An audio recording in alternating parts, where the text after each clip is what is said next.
Okay, నియోజకవర్గం విషయానికి వస్తే ఎస్సీ రిజర్వ్ నియోజకవర్గం. మరి ఎస్సీకి సంబంధించిన దానిలో ఆర్థికంగా కానీ, సామాజికంగా కానీ, రాజకీయంగా మీరు పిహెచ్డి చేశారు.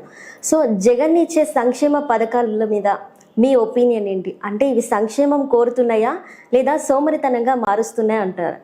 సంక్షేమం అనేది కానే కాదు, ఇవి సంక్షోభంలోకి నెట్టేసే పథకాలు. ప్రజల్ని వెన్నెముక విరిచి ఆధారపడేటటువంటి వ్యవస్థలోకి తీసుకెళ్లేటటువంటి. ఎప్పుడు కూడా ప్రభుత్వం అంటే వాళ్ళ కాళ్ళ మీద వాళ్ళు నిలబడగలిగి శాశ్వతమైనటువంటి ప్రయోజనం పొందేదానికి కావాల్సిన ఆర్థిక సహాయాన్ని అందించాలి. సో ఫర్ ఎగ్జాంపుల్, నేను ఒక ఆటో నడపాలనుకుంటున్నాను. ఆటో నడపాలనుకున్నప్పుడు నా దగ్గర ఒక 20,000 30,000 ఉన్నాయి. నాకు ఒక 70,000 1,00,000 సబ్సిడీ ఇప్పించి, బ్యాంకు లోన్ ఇప్పించి నన్ను ఆటో కొనే విధంగా చేయాలి. చేస్తే నేను శాశ్వతమైన ప్రయోజనాన్ని పొందుతాను.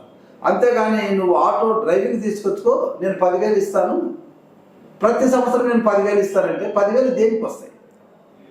10,000 అయిపోతాయి. కానీ నేను ఎప్పుడు ఆటో ఓనర్ కాదు. అదేవిధంగా ల్యాండ్ పర్చేస్ తీసుకున్నాను. 1/2 ఎకరం కొనివ్వండి, అతను శాశ్వతమైనటువంటి కూలీ నుంచి రైతుగా మారతాడు. ఆ గౌరవం పెరుగుతుంది. అంతే తప్ప నీకు 10,000 ఇస్తానంటే ఆయన కూలీగానే ఉంటాడు తప్ప రైతుగా ఎప్పుడూ మారాడు. ఒక విదేశీ విద్య ఒక 15 లక్షలు 10 లక్షలు పెట్టి చదివిస్తే పేద పిల్లవాడిని అమెరికాలోనో లండన్లోనో, అతను శాశ్వతంగా వాళ్ళ తరతరాలకి అతను ఒక బీజం వేస్తాడు. ఆ కాలనీలే మారిపోతాయి. ఈరోజు ఇప్పుడు గుంటూరు కృష్ణ వెళ్ళిన వాళ్ళు 5 మందో ఈరోజు కొన్ని వేల మందిని అక్కడికి తీసుకెళ్ళారు. కాబట్టి పేదల్ని అలా పంపి వాళ్ళని ప్రయోజకులు చేసి వాళ్ళ ద్వారా ఆ కాలనీలు మార్చాలన్న ఉద్దేశంతో చంద్రబాబు నాయుడు విదేశీ విద్య తెచ్చారు. ఆ విదేశీ విద్యని తుంగలో దొక్కారు. అంటే దాని అర్థం ఏంటి? పేదలు బాగుపడకూడదు, పేదలుగానే ఉండాలి, ఓటర్లుగానే ఉండాలి, ఓటు బ్యాంకుగా ఉండాలన్నటువంటి ఒక ఫీడలిజం, భూస్వామ్య వ్యవస్థలో ఉన్నటువంటి విధానం పట్ల వైసీపీ ఉంది.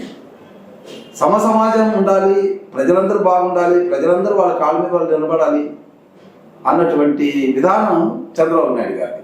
మీరు ఒకటి ఆలోచించండి, నేను అప్పుడు కమిషనర్గా ఉన్నా, 10 లక్షల రూపాయలు ఒక వ్యక్తికి మనము ప్రభుత్వ సొమ్ము ఇవ్వడం అనేది ఎంతవరకు సబబు అన్న దాని మీద చర్చ జరిగేది. చాలా మంది కొన్ని అభిప్రాయాలు వ్యక్తపరిచారు. 10 లక్షలు ఒకరికి ఇచ్చే బదులు ఆ ఇచ్చినటువంటి వ్యక్తి కూడా అమెరికాలో ఉంటే అతను ఎలాగో ఓటేయడు, వాళ్ళ తల్లిదండ్రులు కూడా వేస్తారో లేదో నమ్మకం లేదు. అలాంటప్పుడు 10 లక్షలు ఖర్చు పెట్టడం ఎంతవరకు సబబు అనేటువంటిది పొలిటికల్ గా డిస్కషన్ వచ్చింది. చంద్రబాబు నాయుడు ఏమన్నాడు తెలుసా? 10 లక్షల గురించి మీరు ఆలోచిస్తున్నారు, ఒక కుటుంబం బాగు గురించి నేను ఆలోచిస్తున్నాను. ఓటు బ్యాంక్ రాజకీయాలు కాదు మన ప్రభుత్వ విధానం, కాబట్టి వాళ్ళు బాగుపడితే చాలు అని చెప్పి ఆయన ఆ రోజు విదేశీ విద్యను పెట్టి 5,048 మందికి పంపించారు. అది గొప్పతనం. కాబట్టి ఈయన ఇచ్చే ఈ నవరత్నాలు అవి సంక్షేమ పథకాలు కాదు, అవి సాధికారతను ఇవ్వవు. నేను ఒకటే చెప్తున్నా, ఏది సంక్షేమం? మద్యపాన నిషేధం అని చెప్పి మద్యపాన నిషేధము కాకపోగా ఎక్కడ పడితే అక్కడ మద్యపానము ఏరులై పారుతుంటే 50-60 రూపాయలకు జరిగే బ్రాండెడ్ లిక్కర్ బదులు 150 రూపాయలకి పిచ్చి పిచ్చి మందులు వచ్చి చేరితే ప్రజల ఆరోగ్యాలు చెడితే అది రత్నం ఎలా అవుతుంది? ఏ రకంగా రత్నం అవుతుంది? నువ్వు నిషేధం చేయలే, మోర్ ఓవర్ దాని మీద 36,000 కోట్ల అప్పు తీసుకొని వచ్చి ఆ అప్పును తీర్చాలంటే వీళ్ళందరూ తాగాల్సిందే. మరి నిషేధానికి పూర్తిగా వ్యతిరేకం కదా, అది ఎలా అవుతుంది రత్నం? జలయజ్ఞం మరొక రత్నం ఎలా ఒక్క ప్రాజెక్ట్ అన్నా కంప్లీట్ చేశారు. చంద్రబాబు నాయుడు తీసుకొచ్చిన పట్టుసీమను కూడా మూలకు బారేశారు. ఏ రకంగా అది రత్నం అవుతుంది? మూడవది సెంటు పట్ట అనే భావం ఏంటి అసలు? అంటే పేదలు సెంటు పట్ట అంటే ఒక బాత్రూమ్ కూడా రాదు. మరి ఆ బాత్రూంలోనే బెడ్రూమ్ ఉండాలి, ఆ బెడ్రూమ్లోనే వంట రూమ్ ఉండాలి. అంటే పేదలు అంత ఇరుకు గదిలో ఉంటే రేపు వాళ్ళ ఇంట్లో కొడుకు పెళ్ళి అయితే వాళ్ళు ఎక్కడ పండుకోవాలి? తల్లిదండ్రులు ఎక్కడ పండుకోవాలి? పెళ్ళైన కొడుకు కూడా ఎక్కడ పండుకోవాలి? అంటే పేదలు ఎన్టీ రామారావు గారు 5 సెంట్లు ఇచ్చి కాలనీని నిర్మిస్తే 3 తరాలకు ఉపయోగపడే స్థలాన్ని ఇచ్చినటువంటి ఎన్టీఆర్ విధానం తెలుగుదేశం అయితే సెంట్ ఇచ్చి స్లమ్లోకి నెట్టేసే విధానం వైసీపీ. ఇది ప్రజలు గుర్తిస్తున్నారు. ఇవి రత్నాలు కాదు, ఇవి మన భవిష్యత్తుకు పెద్ద బండరాళ్ళు. ప్రజల్ని మభ్యపెడుతున్నారు అనుకోవచ్చు. అంతే, ప్రజలను మభ్యపెట్టడం, వాళ్ళకి ఏదో అంటే ఎట్లుంటుందంటే, నేను ఒకటి చెప్తా. మన పిల్లలు 6వ క్లాస్ చేరుతున్నాడు. తల్లిదండ్రులు ఆ పిల్లవాడికి నువ్వు పుస్తకాలు కొనుక్కోమని చెప్పి 200 రూపాయలు చేతిలో పెడతారా? ఆ పిల్లవాడిని తీసుకెళ్ళి షాపులో పుస్తకాలు కొనిస్తారా?